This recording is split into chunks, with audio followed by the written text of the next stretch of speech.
જય માતાજી ભાઈઓ, મારું નામ વિશાલભાઈ ભૂપતભાઈ ગોહિલ, ગામ પાલીતાણા, જિલ્લો ભાવનગર। અમે ધોબી કામ કરીએ છીએ। મારે સંતાનમાં 3 દીકરી છે અને 2 માણસ અમે છીએ।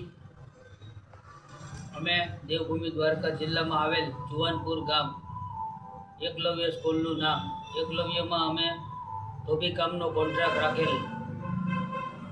અમે ત્યાં ધોબી કામ કરતા 4-5 વર્ષથી અને મને શોટ લાગેલ 2018માં।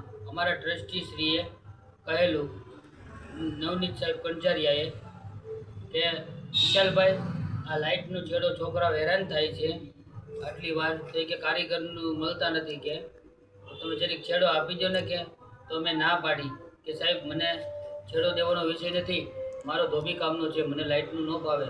તો મને કે તમે છૂટા કરી દેવામાં આવશે, તો એમ ન ચાલે, આમ ન ચાલે, આમ કરીને અમને ટાંબલે ચડાવવાનું કીધું। મને ટાંબલે ચડ્યો અને લાઇટનો છેડો દેવા ગયો, ત્યાં હું ચોંટી ગયો અને બેભાન થઈ ગયો। ત્યારબાદ મને જામખંભાળિયા સારવારમાં લઈ ગયા।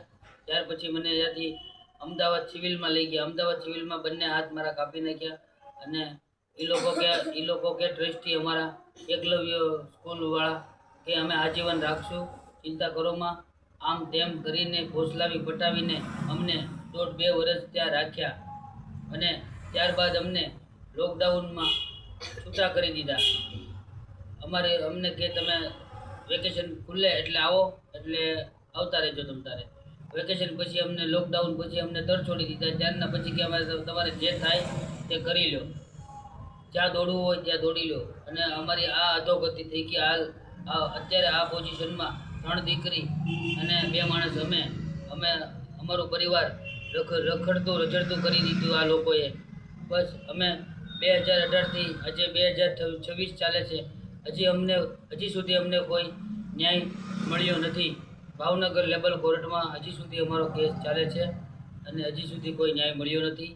તો અમને ન્યાય અપાવવા વિનંતી અને અમને ન્યાય આપો। અને અત્યારે આ પોઝિશન છે અને મારી ધર્મપત્નીને હાલમાં સારા દિવસો ચાલે છે અને ઘરકામ કરવા જતી હતી, અને હાલ તો ઘરકામ બંધ થઈ ગયા, કેમ કે સારા દિવસો ચાલે છે એટલે કેમ જઈ શકે, એટલે અમારે આવક લોપ થઈ ગઈ છે અને અમે અત્યારે ગંભીર મુસીબતમાં છીએ। તમે જે મદદ કરો એ પ્રભુ। 3 દીકરી છે અને આ રીતે પોઝિશન છે અને ગંભીર હાલત છે। જે તમે મદદ કરો એ અમારો ગૂગલ પ્લે નંબર છે 816061 0370। જે મદદ કરો એ પ્રભુ।